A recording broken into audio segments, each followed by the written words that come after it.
Olá, eu sou Viviane Lourenço, treinadora da Alta Performance Ciclismo. E eu sou a Cris Silva, também treinadora da Alta Performance Ciclismo. E hoje a gente veio nesse vídeo aqui falar para você um pouquinho sobre treinamento de base. Mais especificamente, separamos 4 tópicos que achamos fundamental para poder passar para vocês, que seria: eu tenho que fazer o treinamento de base? Quando começar essa base? Quanto tempo deve durar? E o que fazer durante o período de base? É importante que o atleta sempre faça algo diferente durante o período de base, de um ano para o outro, né? Novos ciclos. Lógico que a base não tem tanto segredo assim, né? É tanto que é base, é básico. Mas a gente... construção, né? Exatamente, é uma construção para o que vem depois. Só que é importante dar novos estímulos, né? A gente tem vários conteúdos aqui a respeito do treinamento de base, mas como a gente está sempre em evolução, nós, além dos atletas evoluírem, nós também evoluímos como treinadoras. E vamos passar um pouquinho desse conteúdo diferente aí pra vocês. É uma abordagem diferente, né? Exatamente. Tem vamos até falar... alguns seguidores nossos que falam: mas vocês estão repetindo o conteúdo e tal. Sim, porque a abordagem é diferente. E agora nós vamos abordar para vocês, de uma forma diferente, nesse único vídeo, passar os 4 pilares ou 4 coisas que você precisa saber sobre o treinamento de base. Começa aí, Vivi. Então fica atento agora. Primeiro tópico: eu tenho que fazer o treinamento de base? Sim, você deve fazer. Se você quer uma temporada sólida e bem construída, a base é o momento que você inicia essa construção de performance. Então, se você pula essa fase, possivelmente você não vai atingir um pico de performance. Você pode até ficar bem, mas imagina se você constrói isso da maneira correta, né? Com esse tempo de base, levando o seu corpo em cada fase que ele deve passar, preparando da forma adequada, construindo uma performance até chegar no ponto ideal, né? Você pode ter, inclusive a gente já até falou isso em outro vídeo, que quando você passa pelas fases corretas, né, levando do início da base, você tende a conseguir uma performance alta, um pico de performance por mais tempo. Exatamente. Você vai conseguir chegar no topo e permanecer nele por um tempo. Se você não vai não constrói essa base, você pode até atingir um pico, mas do jeito que você sobe, você cai rapidamente. Sem contar que também tem a questão de, se você não faz a transição, a base, que a gente ainda vai falar aqui como que faz tudo isso, quando os seus adversários vão estar no pico de performance, você não vai estar nele, ou seu pico vai ser mais baixo, e aí o seu nível competitivo pode ser menor também.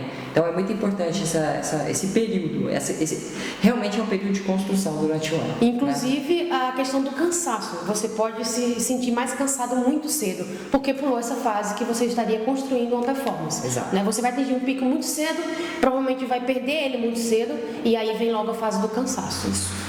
Agora, Quando começar, né? Alguns atletas questionaram, agora a gente já está chegando numa fase que eu estou gaguejando, né? Que isso? Calma. Né? Nós estamos chegando numa fase do ano que, principalmente o pessoal do mountain bike, as competições já começam a acabar, para alguns atletas já acabaram. E aí, Cris, quando a gente vai fazer um trabalho de base? Ou então, quando é ideal começar um trabalho de base?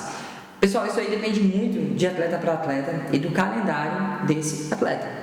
Né? O ideal é que a gente comece ali, vamos supor que o atleta comece a competir em março, né? Que o foco dele esteja em março.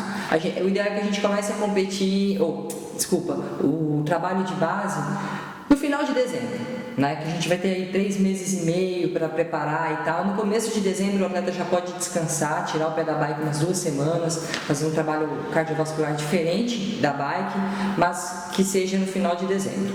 Agora, se você tiver uma competição, por exemplo, já em fevereiro, que é uma competição alvo, então você já tem que estar começando agora. Finalzinho de outubro já tem que estar descansando, comecinho de novembro já tem que estar começando o trabalho de base, para em fevereiro já estar começando as suas competições, né? Estar competitivo. Lembrando que o ideal é que, lógico que isso depende de atleta, do objetivo de cada um, mas o ideal é que a primeira prova do ano não seja uma prova-alvo, porque você vai estar começando a ganhar ritmo de prova, né? E durante o período de base não é interessante que você vá para uma competição, porque você está construindo, você vai pular uma fase e se encarar uma competição no início desse período de base. Exato. Né? Então compromete, de alguma forma compromete esse trabalho. É um trabalho diferente, né? Principalmente Bom, isso aqui você vai falar no próximo tópico aqui, ó.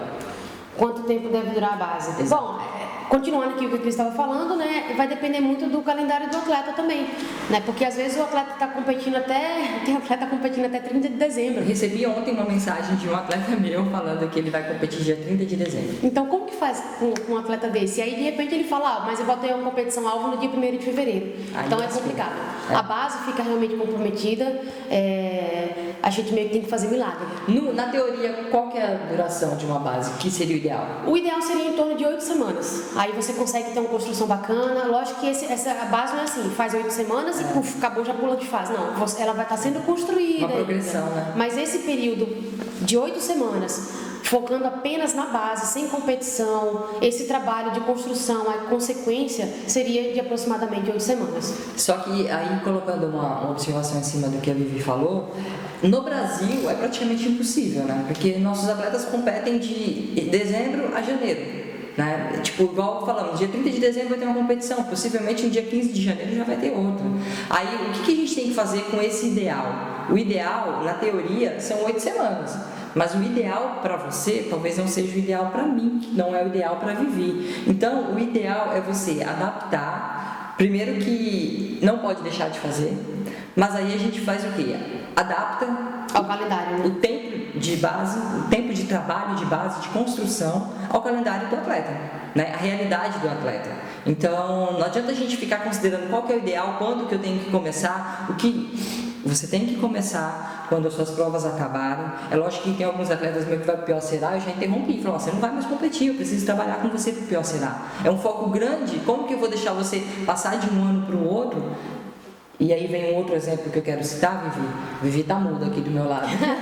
Tô ouvindo a história da criança. É porque a gente gosta de falar, elucidar para vocês situações que acontecem na prática, para que vocês consigam entender melhor a situação. Um atleta meu que começou a treinar justamente para o Piocerá em outubro do ano passado, ele emendou, estamos com um ano trabalhando e ele emendando e correndo tudo, speed, mountain bike, downhill, BMX, mentira, correndo tudo. E ele agora empenou de vez. E ele já tem que começar a preparação para o Piocerá. Tipo, só para vocês terem uma noção, ele empenou tanto que tá perdendo peso, as taxas hormonais já tá começando a querer dar uma alterada. Ele falou, parou, cara, isso aí você pode, se você continuar desse jeito, você vai para um overtraining. Aí ele abriu o olho, ligou a setinha vermelha e tirou o pé. Mas, tipo, a gente não pode deixar isso acontecer. E se você não fizer a transição e a base, isso pode acontecer com você. O famoso overtraining pode chegar assim, entendeu? Alguém pode até estar se identificando com essa situação aí, né? Exatamente. De ter pulado, aliás, ter dado sequência de um ano atrás do outro, e aí o corpo não responde mais, não tem pra onde correr, tem que descansar e aos pouquinhos voltar fazendo essa construção da base aí. A base não é muito levada a sério, né, Vivi? Pela maioria dos atletas a não maioria é acha levada a chato, sério. né? Eu tenho... E outra, a base não é você simplesmente pegar a base. Então entra aqui já nesse próximo, Vivi, ó, o que fazer na base? Não é você ficar assim. A maioria das pessoas acha que é pegar a bike, ficar 3, 4, 5, 6 horas todo dia na zona 1, 2 e 3. E a base não é isso, você precisa fazer trabalhos. Sim, talvez no início, a primeira semana, voltou da transição, você tem só que rodar para adaptar seu corpo, trabalhar um pouco da parte cardiovascular. Mas aí aos pouquinhos você vai incrementando com alguns trabalhos, né, para trabalhar a parte cardiovascular mais precisamente, trabalhar a parte neuromuscular mais precisamente, óbvio que tudo isso em cima da bike, né? Então você pode deve acrescentar alguns trabalhos. Então o que fazer é isso aí, é você, lógico que vai pedir um pouco mais de tempo, porque a base demanda volume também, uma progressão de volume a cada semana, mas também tem que incluir esses trabalhos neuromusculares, trabalhos de uma potência. É isso, pessoal, o trabalho de base é mais ou menos isso. É mais ou menos isso. Se a gente for falar, eu vou falar aqui até amanhã, né? A gente vai quase que dar uma palestra para vocês, porque fica muito longo. Espero que vocês tenham gostado do conteúdo do nosso vídeo de hoje. Se vocês tiverem alguma dúvida, bota aqui nos comentários, divulga com o pessoal no grupo aí que a galera tá precisando adquirir conhecimento, entender um pouquinho mais sobre como é e o que é o trabalho de base. E vamos aproveitar o momento, né? Que já tá todo mundo planejando aí a próxima temporada. Então agora cabe muito bem para que a galera assista esse vídeo, absorva bastante as informações que cabe a cada um, né? Programando dentro do calendário de cada um, da realidade. E aí programar legal uma nova temporada. É isso. Dê um joinha, porque o joinha é o termômetro. Se você deu, é porque gostou. Se você não gostou, também pode dar um negativo, que a gente vai passar a filtrar. Exatamente. Quando a gente toma um negativo, a gente passa a filtrar mais o conteúdo que a gente publica para vocês. Exatamente. Um abraço. Até o próximo.